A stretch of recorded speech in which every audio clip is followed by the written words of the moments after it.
तो ये जो स्थिति बन रही है 18 साल बाद फिर से, तो वो कहता है उनके लिए चैलेंजिंग टाइम आने वाला है, इसमें तो कोई शक नहीं है। जब उपपद लग्न से जाता है ना ये सब निगेटिव प्लैनेट, तो बड़ा परेशान करता है। He is tough, he is task master, he is revengeful and he is smooth revengeful. काफ़ी एस्ट्रोलॉजर्स का ये कहना है मोदी जी अपने स्व इच्छा से अपना पद छोड़ेंगे as the prime minister of the country और वो किसी और को चुनेंगे अपनी जगह पर। आपको ऐसे लगता है कि this can be a possibility 2029 में जब मोदी जी का टर्म ख़त्म होगा as the prime minister of India, exactly वो क्या करेंगे, मतलब what will be his next step? उनकी कुंडली के हिसाब से हम जानना चाहते हैं कि वो आगे क्या करेंगे।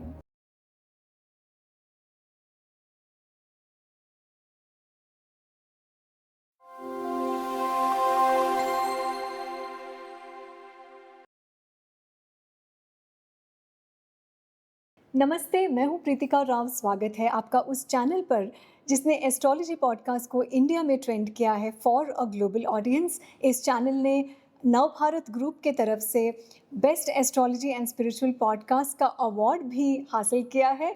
सो yes, you can subscribe to this channel and also follow me on Instagram. I'm Pritika_Pre on Instagram. So please follow me there. आज हमारे साथ फिर से मौजूद है एस्ट्रोलॉजर शर्मिष्ठा जी एंड हम डिस्कस करने वाले हैं मोदी जी की कुंडली। बहुत ही इंटरेस्टिंग कुंडली है, सो स्टे विद अस। नमस्ते Sharmishtha ji, welcome back on my podcast. नमस्ते, जय Shri Ram and so happy to connect with you again. Let's straight start with the question. तो काफ़ी एस्ट्रोलॉजर्स का ये कहना है, एटलीस्ट मैंने ये सुना है उन्हें कहते हुए कि जैसे ही सितंबर 2026 नज़दीक आएगा, मोदी जी अपने स्व इच्छा से अपना पद छोड़ेंगे as the prime minister of the country और वो किसी और को चुनेंगे अपनी जगह पर। आपको ऐसे लगता है कि उनके हॉरोस्कोप में ऐसे कोई योग बन रहे हैं कि this can be a possibility? ये एस्ट्रोलॉजर नहीं है प्रीतिका, ये हर जनता बता रहा था। जैसे ही उन्होंने 2024 की जून या जुलाई में उन्होंने शपथ ग्रहण किया, बस अब सितंबर में जाने वाला है। ये तो मिलीजुली सरकार है, दिसंबर बस बस इससे ज़्यादा नहीं, बस 6 महीना, इससे ज़्यादा नहीं। अब 2024 का सितंबर भी गया, दिसंबर भी गया, 6 महीना भी क्रॉस किया।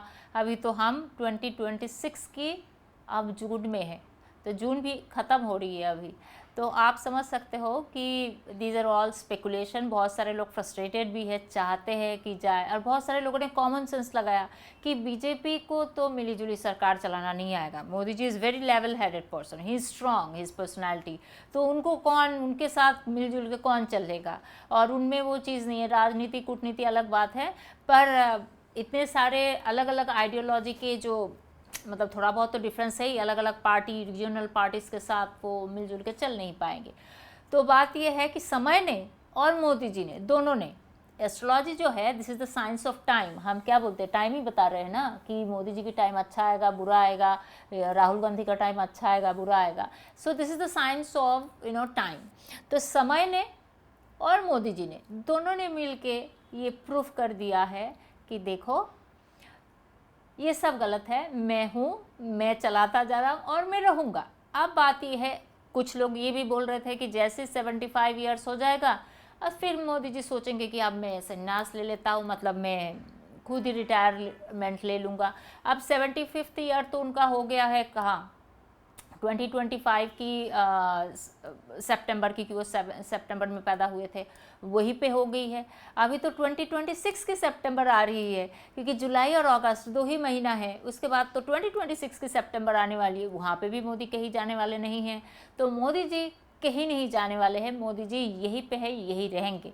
उनका हाथ, जब उनका इलेक्शन वगैरह चल रहा था, उनका भी केतु का अंतर्दशा चल रहा था मंगल में, तो बहुत सारे प्लेनेटरी पोजीशन गड़बड़ थे। तो ठीक है, समय समय की बात है, आप ऐसा नहीं कर सकते हो कि 24/7 ही जस्ट नॉट बी गुड।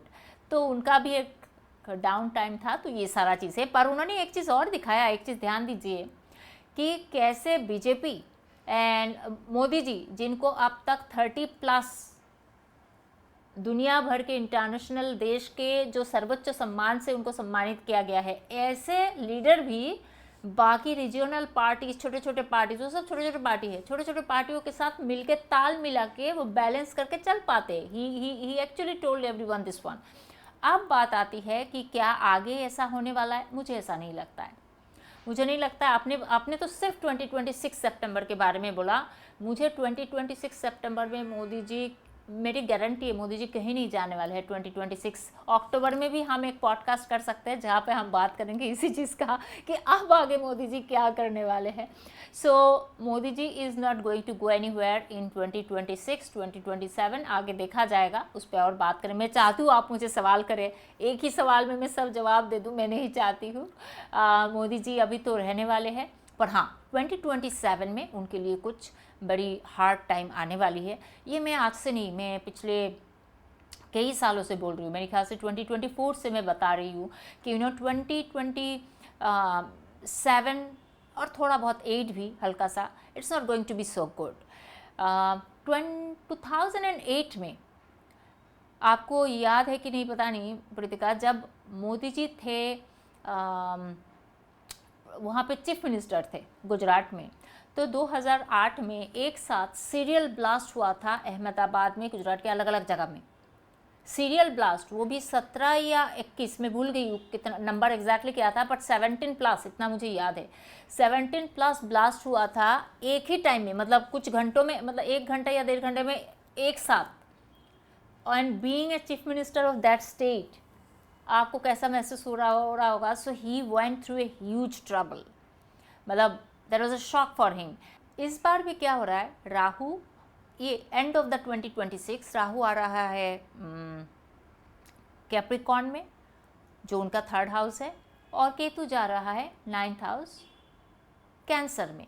तो ये जो स्थिति बन रही है 18 साल बाद फिर से, तो वो कहता है उनके लिए चैलेंजिंग टाइम आने वाला है, इसमें तो कोई शक नहीं है। उसके बाद उनके खिलाफ स्पेशल इंटेंसिव कुछ फॉर्मेशन हुआ था, SIT जिसको बोलते हैं, है ना। तो स्पेशल इंटरोगेशन के लिए चीज़ें बनाया गया था उनके लिए कि ऐसा क्यों हुआ, क्या वो शामिल थे, मैनी थिंग्स वेयर देयर, क्योंकि जो वो गोधरा में कांड हुआ था, तो एक से हज़ारों चीज़ें और आ रही थी। वो ट्रिगर भला ही था वो ब्लास्ट। तो मेरा भी यही कहना है, इस टाइप का ही कुछ टाइम उनके लिए हल्का फुल्का आने वाला है, चैलेंजिंग टाइम आने वाली है। जैसे 2008, 9, 10 उन्होंने बड़े आसानी से कवर किया है, और 2014 में स्ट्रेट आके वो प्रधानमंत्री बन गए इतने सारे वोटों से। Similarly he will overcome this one, but yes that's for sure, एक बहुत चैलेंजिंग टाइम उनके लिए आ रहा है।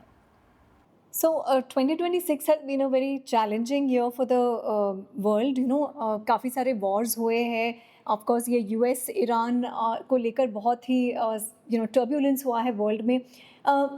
मोदी जी के लिए स्पेसिफिकली हॉरोस्कोप में कैसा दौर चल रहा है? Will it be a very challenging phase for him, या वो एक ऐसे लीडर के तरह उभर आएंगे जो वर्ल्ड पीस के लिए बहुत संघर्ष कर रहे हैं, एंड वो कुछ कर भी पाएंगे, जैसे ही will be able to resolve the war.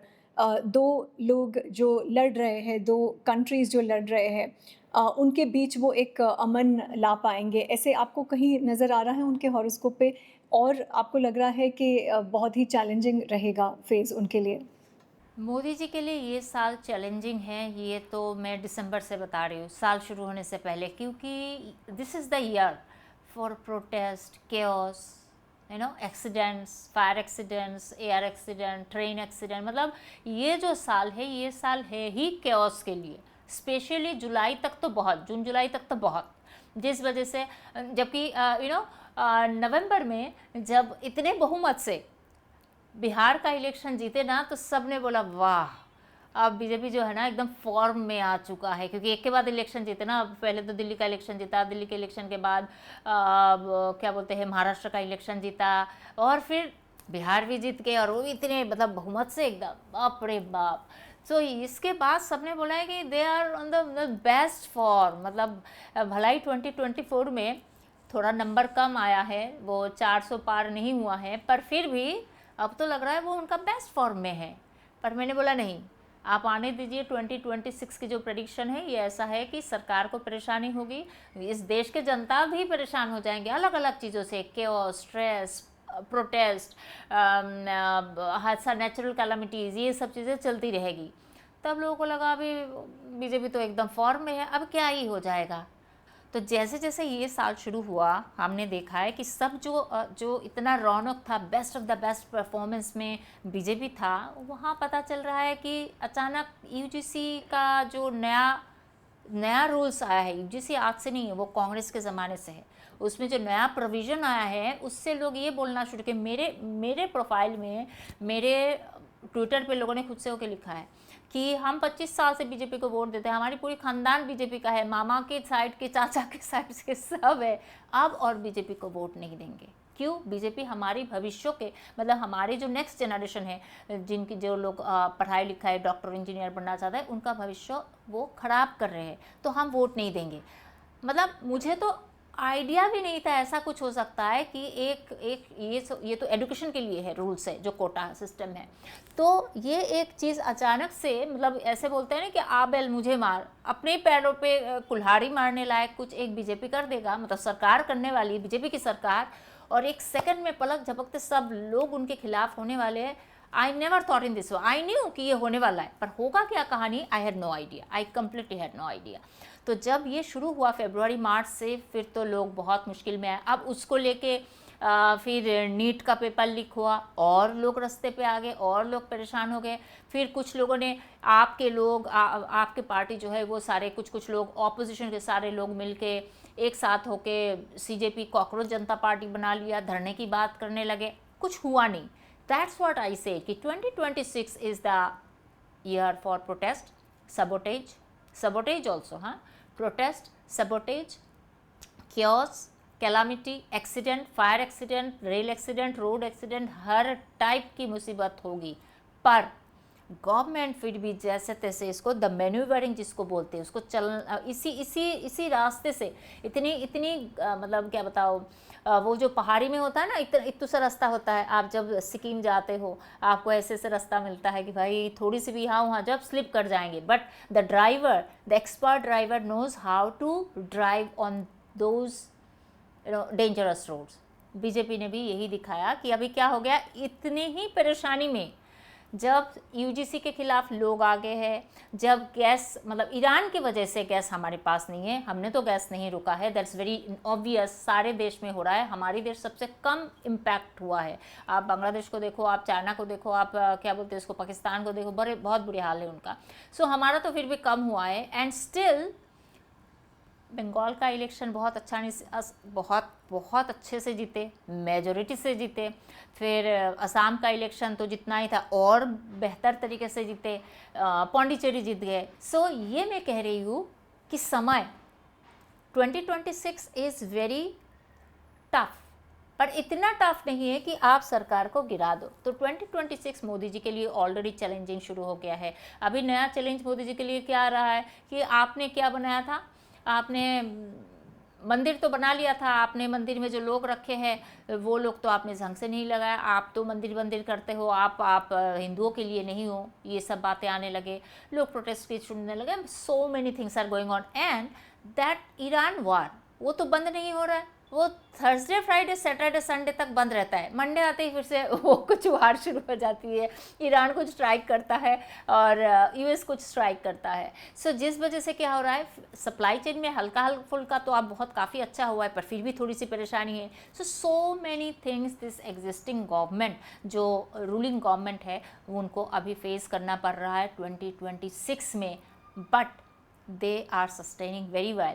तो आगे भी उनको कोई परेशानी नहीं होने वाला है। तो जब आगे की इलेक्शन और 2027 में 5-6 इलेक्शन और है, तो वो सब इलेक्शन भी जब धीरे धीरे जीतेंगे तो आपको समझ में आएगा कि मोदी जी के लिए आगे चैलेंजेस तो है और ऐसे ही चैलेंजेस रहेगा, मैं बोलूँगी, पर he will sustain and he will come back every time with the greatest force and energy and strength.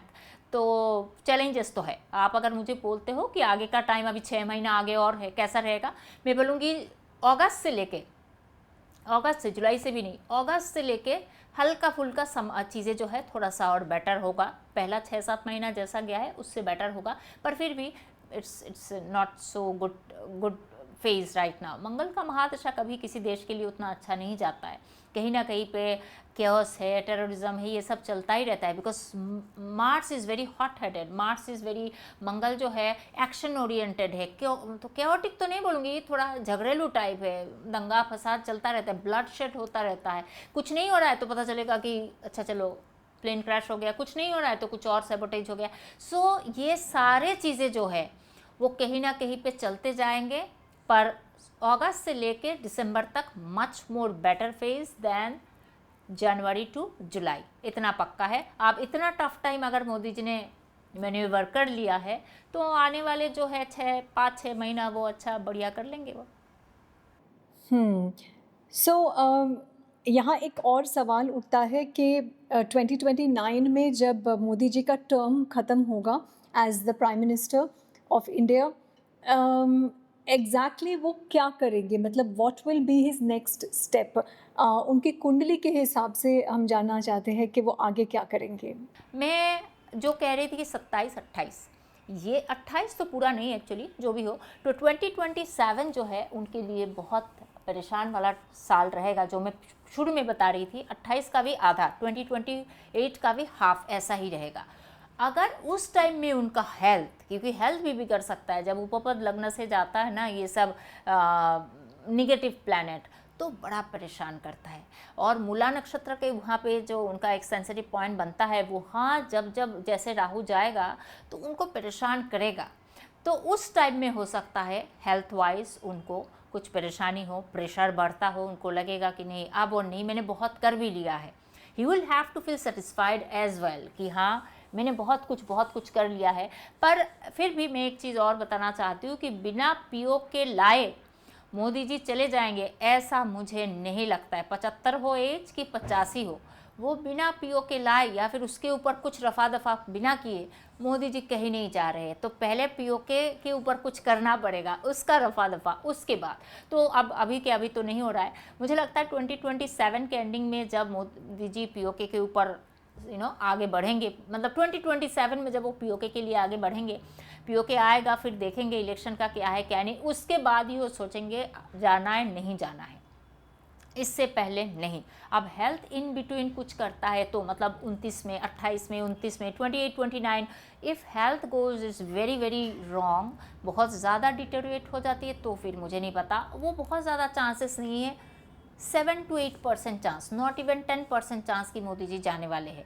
अब हर चीज़ तो इंसान नहीं देख पाता है, और मैं ख़ास तौर से हेल्थ जो है, आई am very bad in finding out health. मेरी पूरे वेबसाइट में अगर आप जाएंगे ना, हेल्थ का कोई कंसल्टेशन आपको नहीं देखेगा, because I am not good in health, तो I don't talk about it much.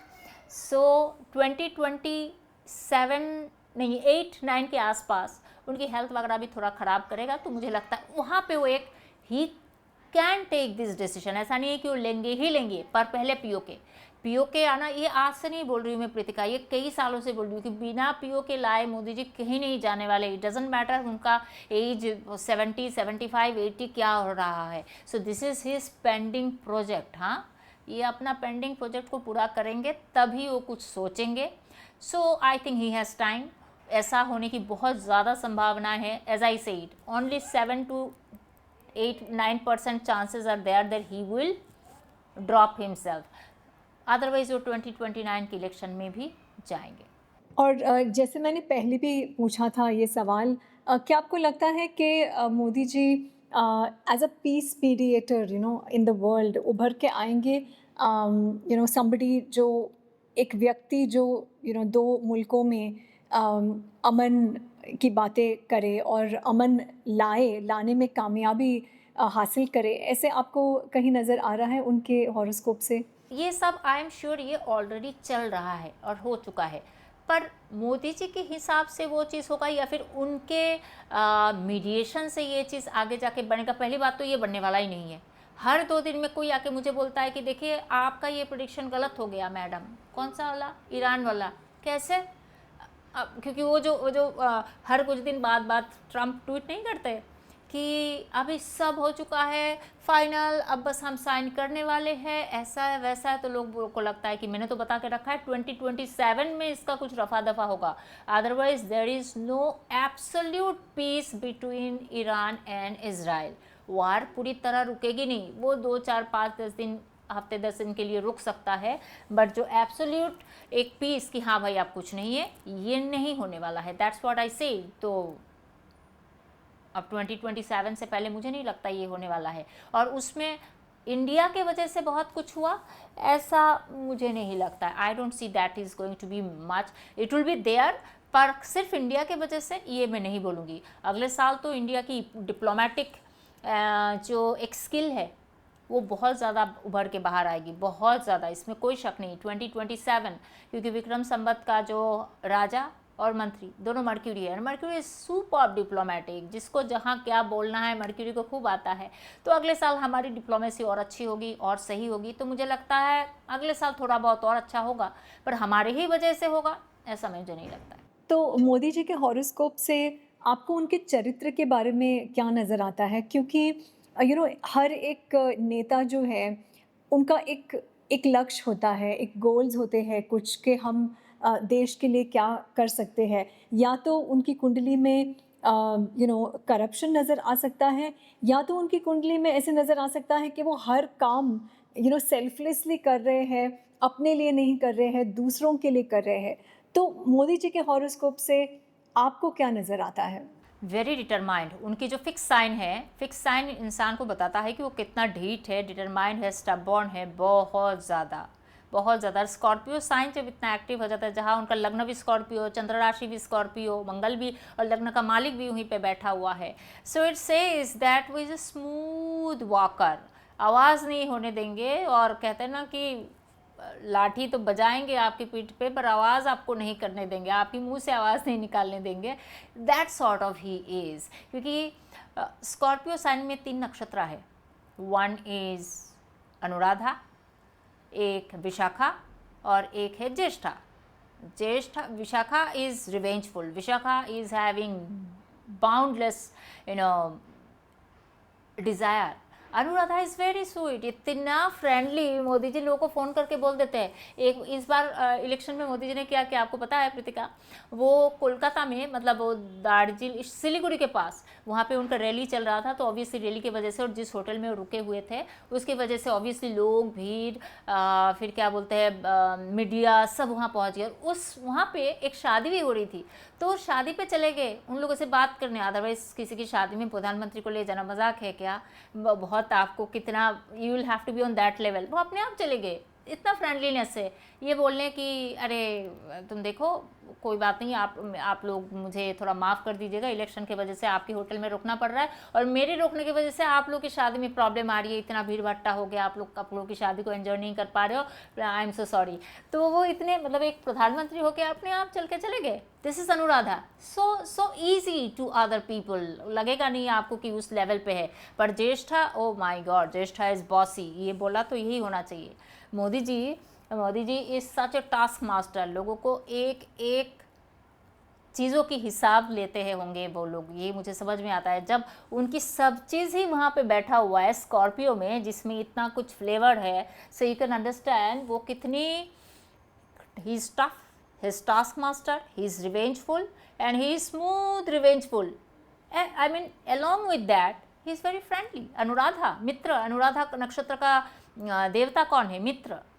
तो मित्रता है उनमें, बहुत अच्छा मित्रता है। वो कभी भी किसी को फ़ोन लगाते हैं कभी कभी, और लोगों को चौंका देते हैं, और बहुत मज़ेदार भी बात करते हैं।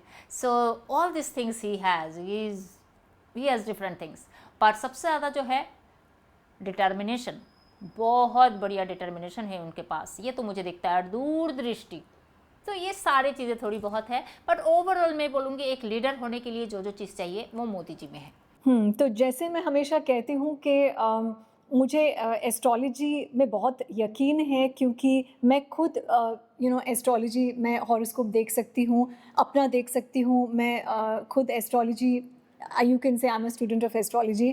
टाइम नहीं मिलता, तो मैंने एस्ट्रोलॉजी पॉडकास्ट को इंडिया में ट्रेंड किया है and I am very happy that today a lot of other podcasters are taking up astrology as a topic and interviewing other astrologers, क्योंकि ये जो हमारा साइंस है ये ऋषि मुनियों से आता है and it's a very very old science. It was the backbone of our Indian civilisation. हमारे सारे जो पूर्वज थे भारत के, वो ज्योतिष थे, चाहे वो पराशर मुनि हो या जैमिनी हो या इनफैक्ट बाकी सारे जो सप्त ऋषि थे, कोई हाथ पढ़ता था, कोई फेस पढ़ता था, कोई एस्ट्रोलॉजर्स थे, ब्रह्मांड का वर्णन किया है उन्होंने, 9 ग्रहों का वर्णन किया है उन्होंने इतने हज़ारों साल पहले. So you can imagine universe, you know, and calling it brahmand 5000 years back. I don't have to say anything about it. So ये जो हमारा प्रेडिक्शन था about Modi ji, you can say it was a completely unbiased prediction. हम यहाँ पर सिर्फ और सिर्फ उनकी कुंडली, उनके ग्रह स्थिति का वर्णन कर रहे हैं. And this podcast is just purely educative and informative and also entertaining. So if you enjoy ऐसे आपको एस्ट्रोलॉजी पॉडकास्ट पसंद आते हैं तो मेरे चैनल पर बहुत ही अमेजिंग टॉपिक्स पे एस्ट्रोलॉजी पॉडकास्ट भी है और स्पिरिचुअल इंटरव्यूज़ भी है. I am India's first female spiritual podcaster. आप इस चैनल को सब्सक्राइब कर सकते हैं और मुझे इंस्टाग्राम पर फॉलो कर सकते हैं. Sharmishtha ji, thank you very much again आपके वक्त के लिए. And yes, lots of love to you guys. Leave your comments. See you again. जय श्री राम. Thank you.